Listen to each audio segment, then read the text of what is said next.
नमस्कार, नीलम फॅशन क्रिएशनमध्ये तुम्हा सर्वांचं खूप खूप स्वागत आहे। आजच्या व्हिडिओमध्ये आपण परफेक्ट क्रॉसपट्टी कशी तयार करायची म्हणजेच अस्तरची क्रॉसपट्टी आपण आज तयार करणार आहोत। तर पहा, आजच्या व्हिडिओमध्ये मी क्रॉसपट्टी तयार कशी करायची, कटोरीला टक्स कसा द्यायचा आणि पुढचा पूर्ण फ्रंट पार्ट जो आहे तो मी तुम्हाला स्टिच करून दाखवणार आहे। आजचा व्हिडिओ हा छोटासा परंतु खूप महत्त्वाचा आहे। छोट्या छोट्या टिप्स आपण फॉलो केल्या की पहा फ्रंट पार्ट आपला एकदम परफेक्ट असा स्टिच होतो। तर इथं अस्तर आणि पहा इथं मी अस्तरच्या 2 क्रॉसपट्ट्या काढलेल्या आहेत आणि मेन फॅब्रिकची 1 क्रॉसपट्टी काढलेली आहे। तर दोन्ही ज्या अस्तरच्या आपण क्रॉसपट्ट्या काढलेल्या आहेत त्याच्या बरोबर मध्ये आपण मेन फॅब्रिकची क्रॉसपट्टी जी आहे ती ठेवलेली आहे आणि पहा असं आपल्याला एक शिलाई देऊन घ्यायची आहे या तिन्ही क्रॉसपट्ट्यांवरती। मेन फॅब्रिक जर आम्ही जास्तच काढलेलं आहे तर ते आपण नंतर कटिंग करून काढूया, कारण पहा जेव्हा सुळसुळीत कपडा असतो त्यावेळेस तो इकडे तिकडे हल्ला जातो, म्हणून आपल्याला काय करायचं आहे, एक्स्ट्रा जी मेन फॅब्रिकची क्रॉसपट्टी असते ती काढायची आहे। तर मी इथे ही क्रॉसपट्टी जी आहे ती कट करून काढली। पहा मेन फॅब्रिकचे जे एक्स्ट्रा कापड होतं ते कट करून काढलं। इथे आता माझा सुळसुळीत कपडा नाही आहे, परंतु जेव्हा तुमचं सुळसुळीत कापड असतं त्यावेळेस अशा पद्धतीने तुम्ही क्रॉसपट्टी तयार करा, एकदम परफेक्ट असं फिनिशिंग येतं आणि खूप छान अशी बसते, कुठेही गोळा वगैरे होत नाही। आता इथे एक मी दाबटीप देऊन घेतली, जे मेन फॅब्रिक पहा आहे त्यावरची क्रॉसपट्टी आपण फोल्ड केली आणि त्यावरती दाबटीप दिलेली आहे। तर आता ही उलटी करून आपण इथे जी आतल्या बाजूला क्रॉसपट्टी आहे त्यावरती शिलाई देऊन घ्यायची आहे। ही क्रॉसपट्टीची एकदम सोपी पद्धत आहे आणि पहा फिनिशिंग सुद्धा खूप छान येतं। तुम्ही एकदा नक्की ट्राय करा आणि मला कमेंटमध्ये सांगा तुम्हाला ही पद्धत कशी वाटते। थोडा कपडा एक्स्ट्रा लागतो आपल्याला, परंतु फिनिशिंग खूप सुंदर येतं क्रॉसपट्टीला, कुठेही घोळ वगैरे येत नाही पहा। आणि क्रॉसपट्टी लावताना तुमच्या क्रॉसपट्टीला घोळ वगैरे येण्याचं कारण म्हणजे तुम्ही क्रॉसपट्टी जर तिरक्या कपड्यामध्ये काढली तरीसुद्धा तुम्हाला क्रॉसपट्टी जोडताना प्रॉब्लेम येतो, त्यामुळे सरळ कपड्यामध्येच नेहमी तुम्ही क्रॉसपट्टी कट करायची आहे। तर अशा पद्धतीने इथे मी ही क्रॉसपट्टी जी आहे ती तयार करून घेतली। दुसरीसुद्धा क्रॉसपट्टी मी याच पद्धतीनं तयार केलेली आहे। आता आपण कटोरीला टक्स देऊन घेऊया।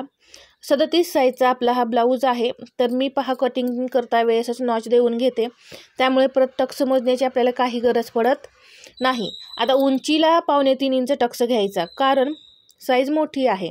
छोटी साईज असेल तेव्हा 2.5 इंच घ्या। इथे मी टक्स शिवून घेतलेला आहे पहा। इथे पहा कटोरीचा टक्स किती छान आलेला आहे, पप सुद्धा किती सुंदर असा आलेला आहे। कटोरी आता आपण साईड पार्टला जोडून घेऊया।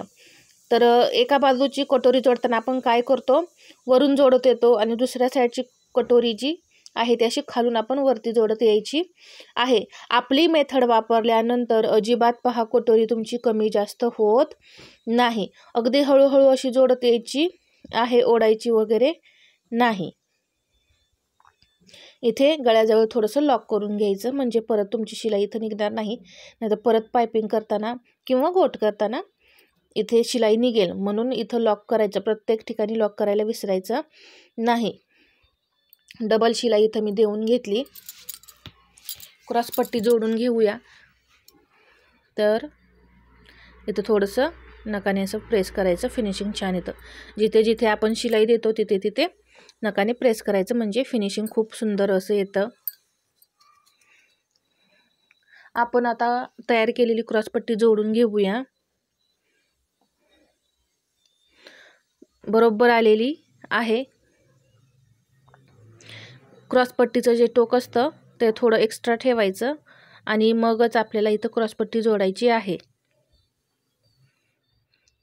पहा इथे थोडं टोक मी पुढं ठेवलेलं आहे, मधला पार्ट गुंडाळला आणि त्यावरती अस्तरची जी क्रॉसपट्टी आहे ती या पद्धतीने ठेवली। हे तिन्ही पार्ट असे एकमेकावरती आले पाहिजेत, अशा पद्धतीने ठेवायचे। पहा एकही पार्ट आपला त्यातून सुटला नाही पाहिजे, अशी हळूहळूच आपल्याला इथं शिलाई द्यायची, तिन्ही पार्ट एकत्र घेतच, म्हणजे एखादा कोणताही पार्ट आपल्याला त्यातून निसटत नाही।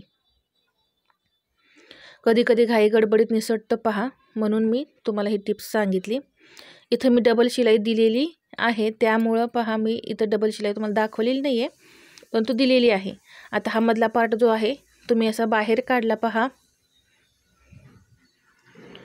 आणि इथं नखाने प्रेस करायचं असं. थोडं जास्त प्रेस करायचं नाही, थोडंसंच प्रेस करायचं हाताने, कारण कपड्यावरती सुद्धा डिपेंड असतं पहा, नाही तर कपडा फिसकला जाईल. इथं थोडंसं एकसारखं करून घ्यायचं आणि अशा पद्धतीने पहा मी फ्रंट पार्ट जो आहे तो पूर्ण स्टिच करून दाखवलेला आहे. तर क्रॉसपट्टी तयार करण्याची ही टिप्स तुम्हाला कशी वाटली हे मला सांगा. आणि हा व्हिडिओ तुम्हाला आवडला असेल तर लाईक करा, शेअर करा आणि तुम्हीसुद्धा या पद्धतीने क्रॉसपट्टी तयार करून परफेक्ट फिनिशिंगसहित ब्लाऊज शिवायला शिका. आपल्या चॅनलवर नवीन असाल तर सबस्क्राईब करायला विसरू नका. धन्यवाद.